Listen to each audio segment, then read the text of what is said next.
This is the story that has people across the country asking what happened to Emmanuel Haro. And now police say his parents may be lying. I got him out of the car seat and I laid him down and so I could get his diapers ready. And somebody said, "Hola," and that's all I remember. This video, per KABC, of his mom speaking to television cameras after she claimed she was attacked and her son was abducted. Here's what the baby's dad said, looking straight into the camera. Whoever took our son, please give him back. But now, law enforcement in Southern California say they can't rule out foul play, and they are having a hard time trusting what these two parents are saying now that the 7-month-old child is still missing, and mom and dad have reportedly lawyered up. We're on the case presented my channel. Music, I have new information in the search for 7-month-old Emmanuel Haro. We just spoke to a national nonprofit today, and they told us why they stopped helping in the search for this 7-month-old boy. I'll get to that in just a moment. But let's talk about why law enforcement are having a hard time believing Emmanuel's parents. Here's a picture of the 7-month-old child. We first learned his name Thursday night. His mom called police from a strip mall, and she had a terrifying story about what she said just happened. Him out of the car seat and I laid him down and so I could get his diapers ready. And somebody said, "Hola," and that's all I remember. Video per KBC TV. The mom's name is Rabeeca Haro. She has that shiner under her right eye. She says she got the black eye in this strip mall parking lot in Yaquipa, California. She said she was there because she was at her other son's football game Thursday night. They needed to get something from the Big Five sporting goods store. But when she was in the parking lot, young Emmanuel, just 7 months old, needed his diaper changed. And while she was doing that, someone came up and attacked her. Here is what she told KTLA. I get the diaper and somebody said, "Hola," and I didn't see nothing since. I woke up right here on the floor and I didn't see Emmanuel. She claims that someone came up to her in that parking lot. All she remembers them saying is "Hola," and the next thing she knew, she blacked out. She says she was attacked, and when she woke up, little Emmanuel was gone. Now at that point, deputies started searching the area. This is happening in our east of Los Angeles. But this story, which if it actually happened, is a parent's worst nightmare, appears to be falling apart. Over the weekend, San Bernardino County Sheriff's deputies released a statement, and they said that they found inconsistencies in the mom, Rebecca's story. And when they pushed her about that, they say she stopped talking to them. Now, on top of that, the Uvalde Foundation for Kids, which is a national nonprofit, it advocates for children. They were helping in the search for Emmanuel. When this story first broke, they were offering reward money as well.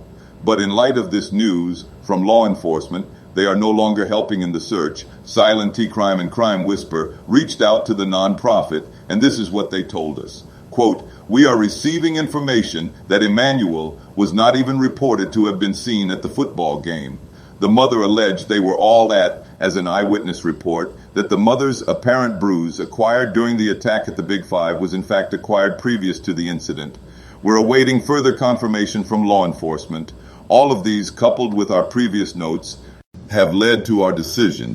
Now here's specifically what law enforcement said on Sunday. Quote, "Investigators interviewed multiple individuals, including Emmanuel's parents, Jake and Rebecca Haro. During those interviews, Rebecca was confronted with inconsistencies in her initial statement and declined to continue with the interview. At this point in the investigation, investigators are unable to rule out foul play in the disappearance of Emmanuel." Now, here is the home where Emmanuel lived with his parents per online court records. TV cameras saw detectives investigating at Emmanuel's house overnight, and we're still waiting on an update today if that search found anything related to this case. The Haro's 2-year-old daughter has been removed from the house per KTLA. It also came to light that Emmanuel's dad, Jake, is currently on parole.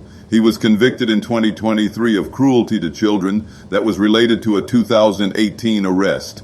Now, even though law enforcement have said that foul play can't be ruled out, it certainly has lit a fire under the public in wanting to know what happened. It appears there are family members of the Haros sticking by their side. Emmanuel's grandmother spoke to local media. She said that the couple are homebodies. They love their son. They wouldn't do anything to hurt him. She also said that Rebecca stopped cooperating when law enforcement wanted her to take a lie detector test, and her husband recommended they get a lawyer. Now, Emmanuel's dad also cried on TV, pleading for help from the public in finding their son. He even addressed the person that his wife claims took his son. Here's what he told KABC TV cameras. Whoever took our son, please give him back. Again, Jake Carl, the dad, he's currently on probation. He's slated to appear next month in court on an alleged probation violation. It's unclear if that has any connection to the disappearance of his son. One other note, we looked through the parking lot on Google Maps where Rabeeca says that she was attacked and where Emmanuel was taken. And it does appear that there are security cameras on the sides of buildings, but it doesn't appear to this point, or at least it's unclear whether anyone has information of the incident that she claims happened. Emmanuel Haro's dad, Jake, has hired an attorney who says he is not representing Emmanuel Haro's mom, Rabeeca, but that attorney is pushing back on the notion that Jake Haro is not cooperating with the investigation. I'll get to what that attorney said in just a moment, but here are some of the latest updates we have from law enforcement out of San Bernardino County. We know that deputies have now seized a family vehicle from the house of Emmanuel Haro. A 2-year-old has also been removed from the home. This is video shot by missing persons private investigator Steve Pfizer, who's been on the ground in San Bernardino County this week. This is the Haro's house from above. Steve's going to join me in just a moment to talk about what he saw overnight. An online blogger who goes by Abby Blabby spoke to News Nation, and she talked about a conversation she said she had with the adoptive mom of Emmanuel's now 7-year-old half-sister. Again, this was in an interview on News Nation, that blogger talking about the young girl who is now named Promise, a girl who is now blind, who cannot talk or speak. She says the adoptive mom of that girl is the cousin of Jake Haro's ex-wife. In 2023, Haro was convicted of willful child cruelty. That is according to online court records that we have. The Daily Breeze has an affidavit that says that the infant was admitted to the hospital with fractured ribs. This incident happened in 2018, and Haro is currently on probation related to it. That girl, again named Promise, is now 7 years old. This case is not connected to the search for young Emmanuel, but it is details related to Emmanuel's dad and his criminal history. It's unclear what happened to Emmanuel Haro. All we have from law enforcement is that they're still searching for him, and his parents have made those pleasing their son. All of this started in this parking lot last week on Thursday night when Rabeeca Haro said she was attacked in Yucaipa, California, which is east of Los Angeles. Rabeeca said that she took Emmanuel with her and she was going into a sporting goods store after being at a football game for one of her other children. They needed a mouth guard or something like that to bring back to the football game. Emmanuel, though, needed a diaper change. So Rabeeca says before they were going to go into the store, she had Emmanuel in the car and she was going to change him. She says she then heard someone say "Hola," and that is all she remembered. She says she blacked out. She woke up, she had a black eye, and Emmanuel was gone. She ran into the store for help, but no one had seen the boy. She called police, and then she went on the news with this story. Under the car seat, and I laid him down and so I could get his diapers ready. And somebody said, "Hola," and that's all I remember. She told that to KABC TV. And then she went to another TV station, KTLA, and spoke to them saying the same story. I was gonna get the diaper and somebody said, "Hola," and I didn't see nothing since. I woke up right here on the floor, and I didn't see Emmanuel. The San Bernardino County Sheriff's Office said they found inconsistencies in Rabeeca's story, and when they pressed her, she stopped cooperating. Deputies then said they could not rule out foul play in the disappearance of Emmanuel Haro. Right now, we know that deputies have searched the Haro's house, too. They say they have surveillance videos from the area of where this incident allegedly happened, but they don't have the exact location of where Rabeeca says she was attacked. Jake Haro has hired an attorney. His name is Vincent Hughes. He is defending his client, and he says his client is cooperating with the investigation and willing to give an interview. Here is what he said on Banfield last night on News Nation. Why have Rabeeca and Jake stopped cooperating with the police if they're desperate to find the baby and the police are looking for the baby? I don't know where the statement that they stopped cooperating came from, Ashley. I spoke to the detectives yesterday, offered for Jake to continue to speak with them, have not been made aware of any requests today to speak with Jake. I don't represent Rebecca. That needs to be very clear. But I have not been asked to produce Jake. I offered to produce Jake. They voluntarily turned over all of their electronic devices, including the passwords. I think that's something that's huge that nobody has been made aware of. Hughes says this couple is begging for the public to help find their son. He also says because their car has been seized and they've handed over their phones and passwords and they live in such a remote area that they can't really do much to help in the search.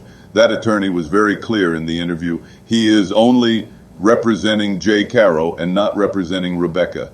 There is another suspicious piece of information that's come to light about Rebecca, and it's from a report by KTLA. It's reporting that Rebecca may have been seen with that black eye as early as August 3rd. The Uvalde Foundation for Kids, which is a national nonprofit that advocates for children, was helping with the search in the beginning. But then once it came to light about inconsistencies in the story that Rebecca was telling, they say they pulled back reward money and resources from that search. LawandCrime.com reached out to the nonprofit, and this is what they told us. We're receiving information that Emmanuel was not even reported to have been seen at the football game the mother alleged they were all at. As an eyewitness report that the mother's apparent bruise acquired during the attack at the Big Five was in fact acquired previous to the incident. We're awaiting further confirmation from law enforcement. All of these, coupled with our previous notes, have led to our decision. One of the big tools that we've been using in covering this case out of California has been truthfinder.com. We typed Jake Haro's name into Truthfinder and his criminal history came up. Truthfinder is a really important tool for us because it helps us understand more about the people who are involved in the stories that we cover. But even if you don't work in true crime, it can be a great tool to give you some peace of mind. It's one of the largest public record search services in the United States. And with the paid subscription service, you can get access to unlimited reports about almost anyone. And right now you can get 50% off your first month of confidential background reports. Just go to truthfinder.com. See, we are still gathering details right now from law enforcement about the arrest of the parents of 7-month-old Emmanuel Haro. This is now a murder investigation, and this is drone video shot by missing persons private investigator Steve Pfizer above the home of Rebecca and Jake Haro today in Cabazon, California. Initially, law enforcement said they were conducting an operation at the home, but shortly after that, they told us Rebecca and Jake Haro were taken into custody accused of murder. At the time of this recording, deputies say they are continuing their search for 7-month-old Emmanuel Haro. Here's a picture that law enforcement put out of the boy. This story started on Thursday night last week when his mom said that she was attacked and the boy was taken when she went to change him in a parking lot of a sporting goods store about 20 minutes from their home in Yaquipa, California. I laid him down and so I could get his diapers ready. And somebody said, "Hola," and that's all I remember. Rebecca said that on KABC TV. Here is what Jake Haro, the dad, said. Whoever took our son, please give him back. Over the next couple of days, as the search for Emmanuel continued, deputies say they found inconsistencies in the story Rebecca Haro was giving. They said when they called her out on those inconsistencies, she stopped cooperating with them. Deputies said they could not rule out foul play. Deputies also say they took a 2-year-old from the home and they seized the family car. They also had served search warrants at this house already. So it's unclear today what evidence made deputies make this arrest and know for sure in their minds that they were dealing with a murder. Jake Haro has a lawyer. His name is Vincent Hughes, and as of yesterday, he was claiming his client was innocent and ready to speak to investigators. Here's what he said on News Nation's Banfield. Why have Rebecca and Jake stopped cooperating with the police if they're desperate to find the baby and the police are looking for the baby? I don't know where the statement that they stopped cooperating came from, Ashley. I spoke to the detectives yesterday, offered for Jake to continue to speak with them, have not been made aware of any requests today to speak with Jake. I don't represent Rebecca. That needs to be very clear. But I have not been asked to produce Jake. I offered to produce Jake. They voluntarily turned over all of their electronic devices, including the passwords. I think that's something that's huge that nobody has been made aware of. We did reach out to Hughes today for comment about his client's arrest. He has yet to get back to us at the time of this recording. He was clear in his interview he is only representing Jake Haro. He is not representing Jake's wife, Rebecca, who is also accused of murder. It is unclear when the last time Emmanuel was seen. This is a huge part to this story. Rebecca said the child was with her at a football game for her other son when she went to the sporting goods store where she claimed that abduction happened. But information's come to light where there are serious questions on whether or not that was true. The Uvalde Foundation for Kids is a nonprofit that was helping in the search for Emmanuel. They offered reward money at first, but they told us they pulled away from helping and pulled their reward money when they learned that Emmanuel was not seen.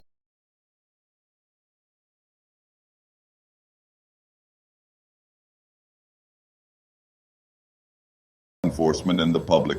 We have a lot to get to in the search for Emmanuel Haro. At the time of this recording, Emmanuel is still missing. His body has not been found. Now, sadly, this is a case where deputies are not expecting to find Emmanuel alive because both of his parents have been charged with murder. They believe that this child was killed.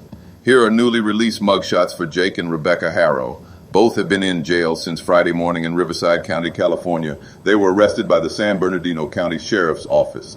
This is video that Sheriff's Office put online on Friday, showing both of them being walked out of their home. This was in the morning. It appears they were still in PJs and boxers as they were being led to cruises to be taken into custody. All of this taking place outside Los Angeles. Now, it's unclear what the evidence really is that detectives have that pushed them to make an arrest and to believe that Emmanuel was murdered. Now, there was hope overnight that Emmanuel's body would be found. Here is an image from KABC TV of Jake Haro standing with detectives in an area off a highway about 22 miles from his house. This happened last night. Now, deputies said as Jake was there, they searched the area with cadaver dogs, but they did not find Emmanuel's remains. Now, as for Jake's wife, Rebecca, you probably saw her initial interview on KABC, her alleged cry for help, saying that her son had been abducted and she was attacked. Here's her story. Got him out of the car seat, and I laid him down and so I could get his diapers ready. And somebody said, "Hola," and that's all I remember. Now, that is an alleged lie, according to deputies in Southern California. Rebecca is also, though, now talking from jail. She just gave an interview.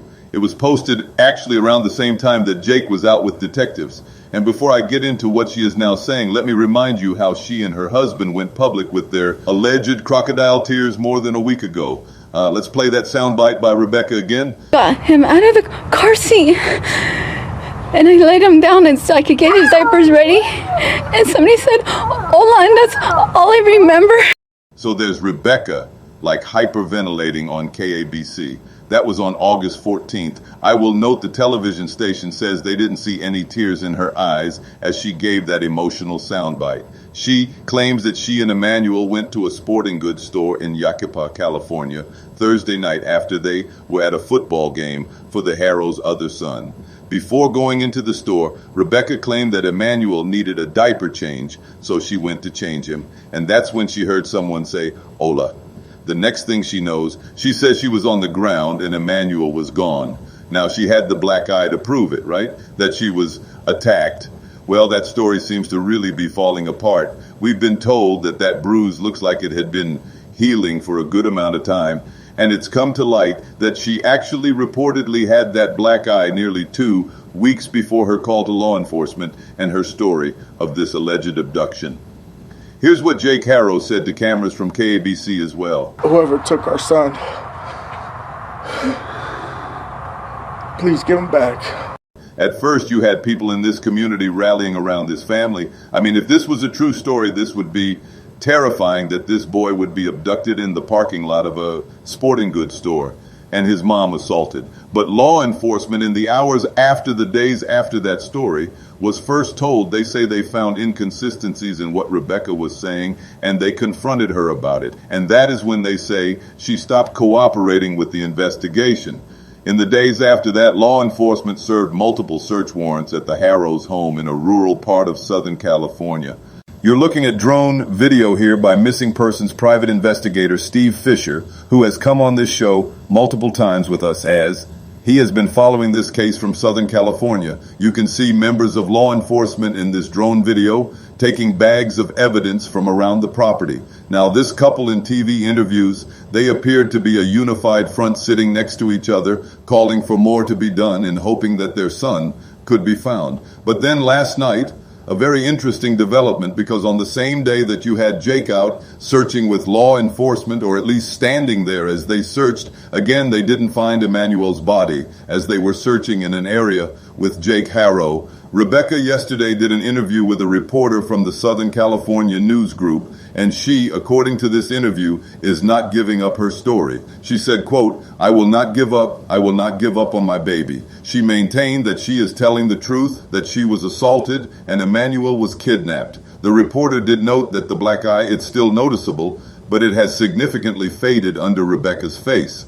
She also, it doesn't appear to have any other wounds if she was to fall on the ground after getting punched. It seems that that small little black eye was the only injury that she had after this alleged assault. Now, it's unclear if Rabeeca has had any communication with her husband since her arrest. It's also unclear if she has a lawyer or any sort of representation. She is due in court tomorrow, as well as Jake. We do know that Jake has an attorney. His lawyer's name is Vincent Hughes. He went on News Nation and said, Rebecca and Jake stopped cooperating with the police if they're desperate to find the baby and the police are looking for the baby. I don't know where the statement that they stopped cooperating came from, Ashley. I spoke to the detectives yesterday, offered for Jake to continue to speak with them, have not been made aware of any requests today to speak with Jake. I don't represent Rabeeca. That needs to be very clear, but I have not been asked to produce Jake. I offered to produce Jake. They voluntarily turned over all of their electronic devices, including the passwords. I think that's something that's huge that nobody has been made aware of. Riverside County, California. This video just in from News Nation. Jake and Rabeeca Haro made their first court appearances today in Riverside County, California. They were both in jail jumpsuits. They didn't say anything during the brief court appearance. Bond for the two is now set at $1 million each. They're next expected in court on September 4th, which is Thursday next week. Today, the Riverside County District Attorney officially filed charges against the Haros. We have the criminal complaint which charges Jake and Rabeeca with murder and a felony count of filing a false report.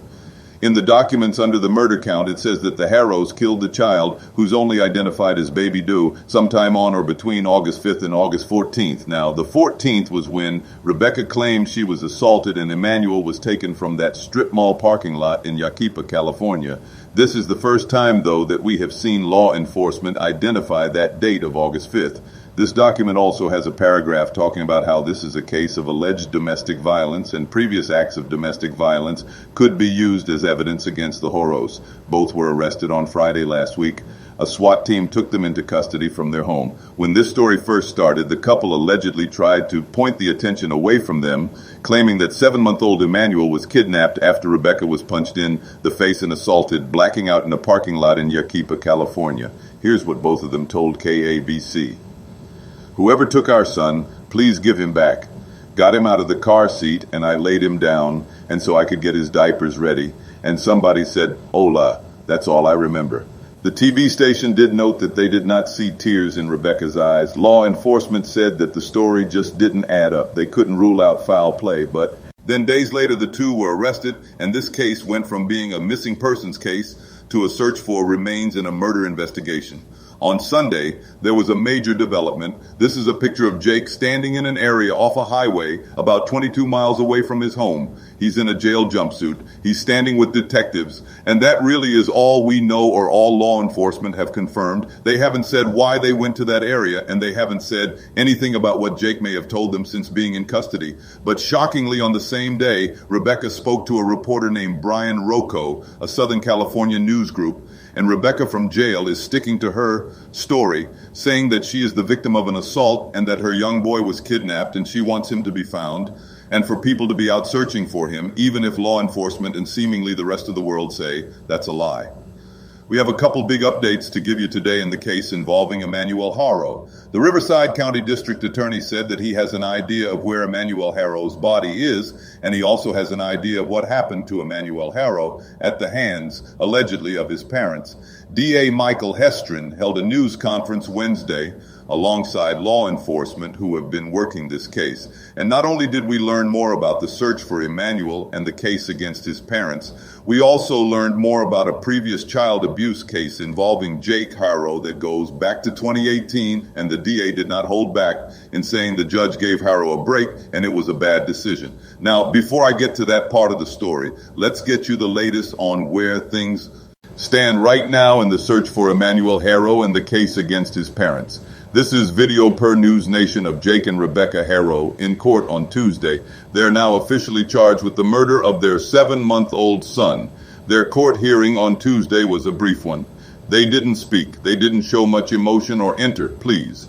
They are expected to be arraigned on charges next week, September 4th. Now, we did learn in the criminal complaint yesterday that we received that law enforcement believed that Emmanuel Haro died as early as on or around August 5th. That's 9 days before his parents went on KABC claiming that Rabeeca Haro, the mom, had been attacked and young Emmanuel was kidnapped from a parking lot in Yaquipa, California. I him out of the car seat.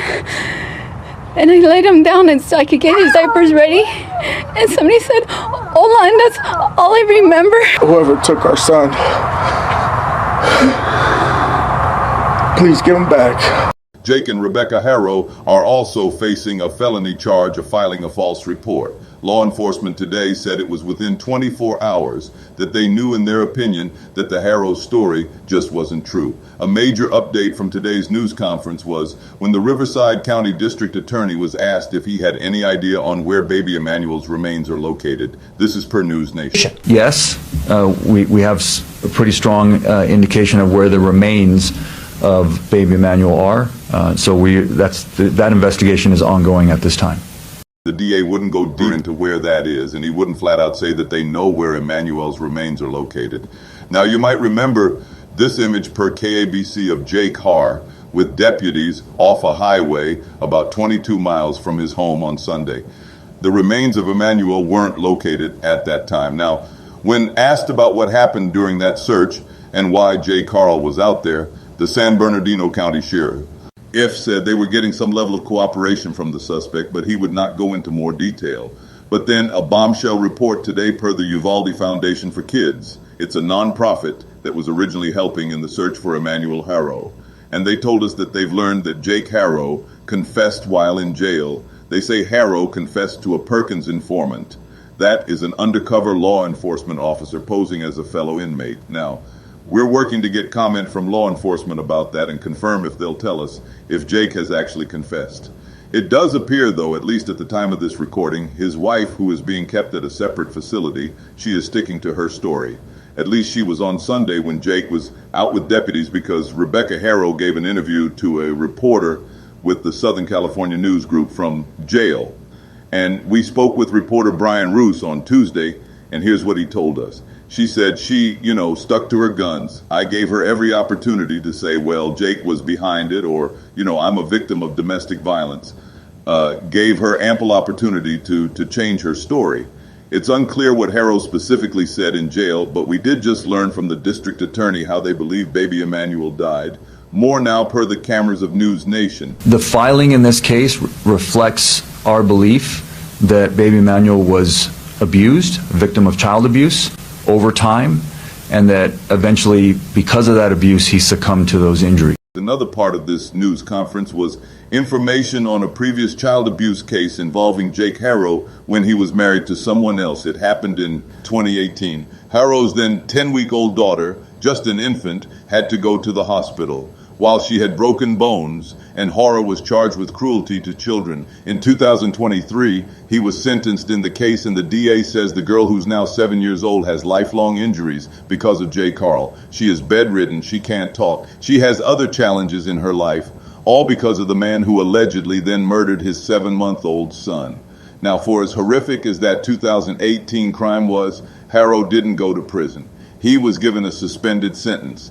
It wasn't a plea deal, though. This was a plea through the court. The DA says the decision to not give Haro a steep prison sentence was made by a judge. It was a judge in Riverside County, but they were visiting from San Bernardino County. According to the district attorney, here is what the Riverside DA said about that.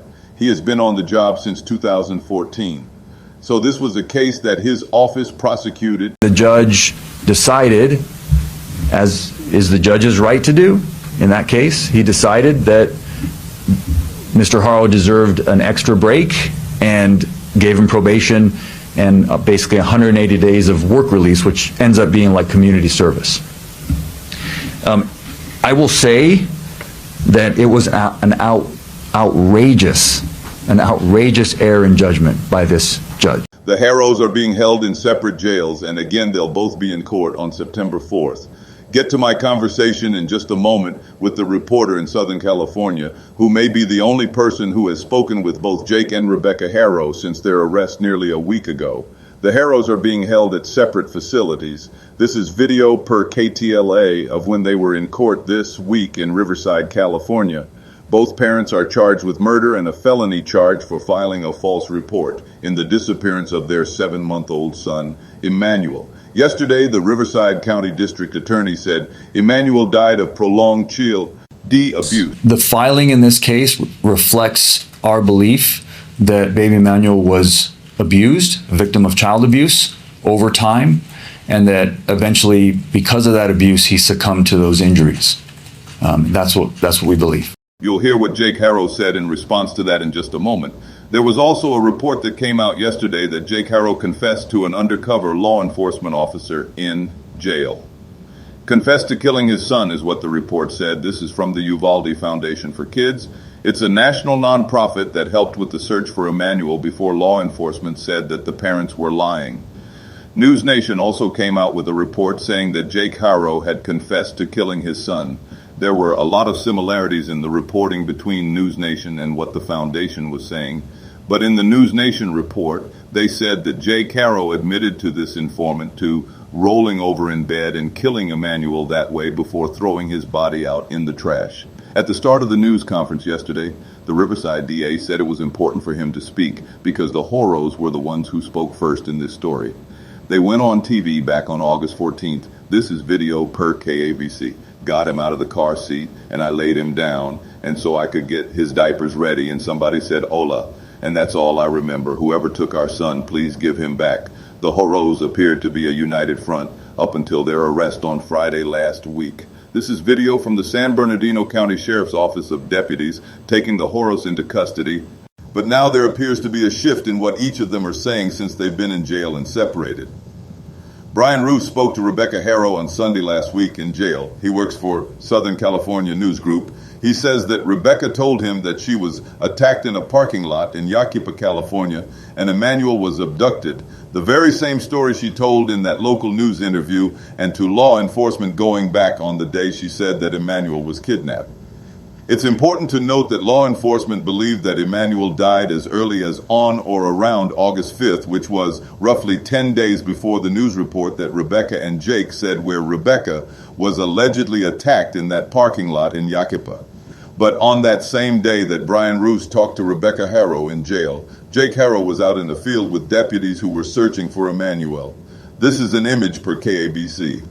To this point, it is still unclear why Jake Haro was with deputies in that field about 22 minutes from his house right off of a highway. Law enforcement said they did not find Emmanuel's remains that day, and they still do not have Emmanuel's remains right now. Jay Haro, though, is speaking from jail. He did an interview with that same reporter, Brian Roos, the person who spoke to Rabeeca Haro on Sunday, and I spoke to Brian about what Jake Haro told him a short time ago. Joining us now is reporter with Southern California News Group, Brian Rowe. You can read his work on presenterprise.com, and he just spoke with Jake Haro in jail. Big interview. Get here, Brian. We really appreciate your time being with us on. Let's get into it. What did Jake Haro tell you in jail? Well, his interview was different from the one I did with Rabeeca, in that Rabeeca stuck with the account that she was the victim of a mugging, that baby Emmanuel was kidnapped, and Jake did not say that. He didn't say there was a kidnapping. He didn't say there wasn't. All he said was that Vanessa was innocent. And I asked him directly, are you responsible for the disappearance of Emmanuel? And all he would say was, well, I can't really talk about it on the advice of my attorney. He was unaware that earlier in the day that Mike Hestern, the Riverside County District Attorney, had said they believed that Emmanuel died from ongoing abuse. And so I told Jake what the district attorney had said, and he said that's not true at all. But what he didn't say was there some sort of short-term abuse? I asked him, was there an accident? I gave him, lots of avenues to go down, and he just wouldn't want to talk about that at all. So you wonder what is there, considering that he, the big question that you and everybody has is like, what happened to baby Emmanuel? And he agrees to this interview, and yet when you ask that question, you kind of get a non-answer, based off legal advice and all this. Why do you think he agreed to do the interview? Well, he seemed to be a talker. He had points he wanted to make.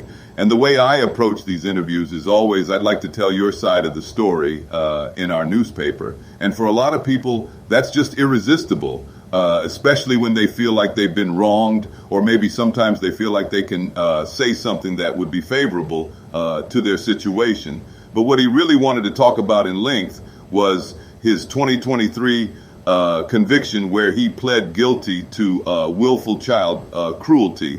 And I didn't put a lot in the article just because I wasn't going to be able to get the other side of the story, but he really dumped on his wife at the time, Vanessa, about her possible role in the very, very serious injuries to their daughter, Carolina, who is now permanently bedridden. Jake had said that he was bathing the baby, and she slipped through his fingers and hit her chest on the sink divider, and that at the time it did not appear she was injured. But then later that night, in the middle of the night, Vanessa woke him up and said, "Hey, there's something wrong with the baby." And he felt her sighs, and he felt a crackling. And that was a description that was in court documents, and that was a description he gave me yesterday.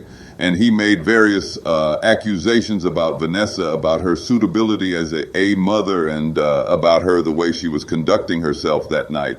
And he made it clear that he thought he was innocent. He made it clear that he wanted to take the case to trial, but that he felt like he got pressured to make a plea, and he thought the sentence of 180 days in work release, where you show up to the jail and then you're let go at night after picking up trash or whatever, and a suspended 4-year prison sentence was fair. In his words, he said the judge thought he was innocent.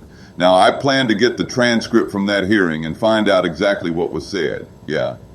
Because yesterday, the DA in Riverside County, in the news conference, very much the opposite opinion about how all that went down, and said that the judge had even said that J. Carl got a break.